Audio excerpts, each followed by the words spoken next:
उत्तराखंड के पहाड़ी क्षेत्रों में जितने भी गांव हैं, सारे गांव जंगली जानवरों के आतंक से बहुत ज़्यादा परेशान हैं।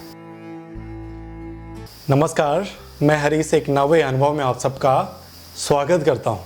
पहाड़ों की खूबसूरती हमें बहुत अच्छे से दिखाई जाती हैं। देखकर लगता है कि पहाड़ों में जो लोग रह रहे हैं उनका जीवन कितना आसान और कितना सुखमय होगा। लेकिन जो लोग पहाड़ों में रह रहे हैं उन्हीं को पता है कि पहाड़ों में रहना, पहाड़ों में जीवन यापन करना कितना मुश्किल है। आज इस अनुभव के जरिए मैं आपके साथ साझा करने वाला हूँ पहाड़ के लोगों की सबसे बड़ी पीड़ा।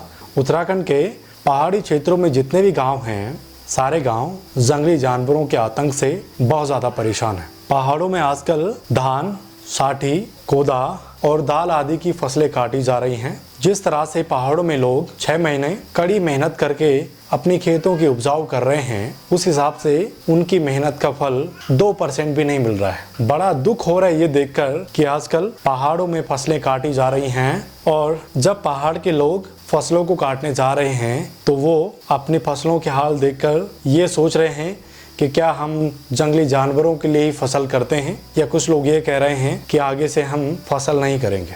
पहाड़ों में जहाँ पर मेरा घर है उसके नीचे हमारे गांव वालों के बहुत सारे खेत हैं।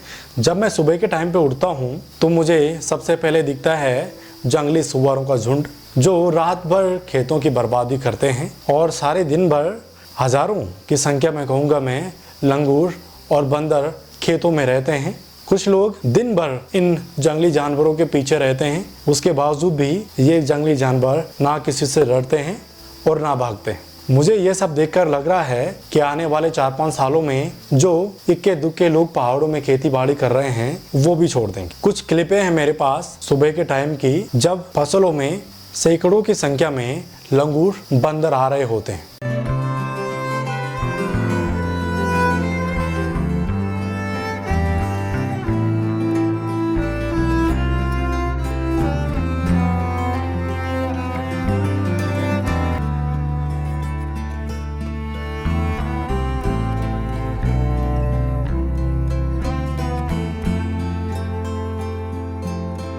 यहाँ पर मुझे एक चीज़ समझ नहीं आती कि वन विभाग क्या कर रहा है।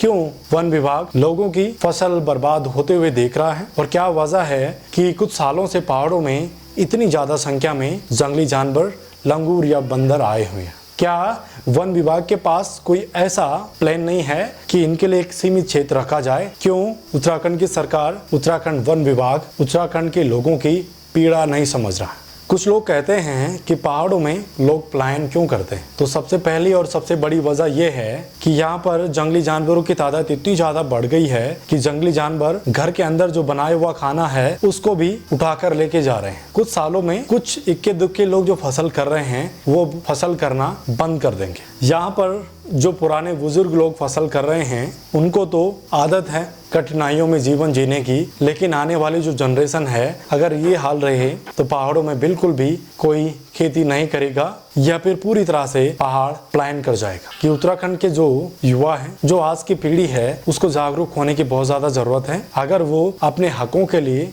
आवाज़ नहीं उठाएंगे तो आने वाले टाइम पर हमारे लिए पहाड़ों में रहना बहुत ज़्यादा मुश्किल हो जाएगा। इस अनुभव को मैं यहीं पर समाप्त करना चाहूँगा। मैं उम्मीद करूँगा कि जितने भी पहाड़ के युवा हैं थोड़ा सा जागरूक हों। आपके पास पहाड़ हैं, झरने हैं, बुग्याल हैं, बर्फ़ हैं, हर चीज़ें हैं, फिर भी पहाड़ के युवा कुछ पैसों के लिए, रोजगार के लिए शहरों की तरफ जाते हैं। मुझे लगता है पहाड़ के युवाओं को अपने हक के लिए लड़ना चाहिए और आवाज़ उठानी चाहिए। तो इस अनुभव को मैं यहीं पर समाप्त करता हूँ। उम्मीद है आप सबको ये अनुभव पसंद आया हो। मैं चाहता हूँ पहाड़ के युवा, पहाड़ के लोग एकजुट होकर अपने हक के लिए आवाज़ उठाएं, चाहे वो किसी क्षेत्र में भी हो।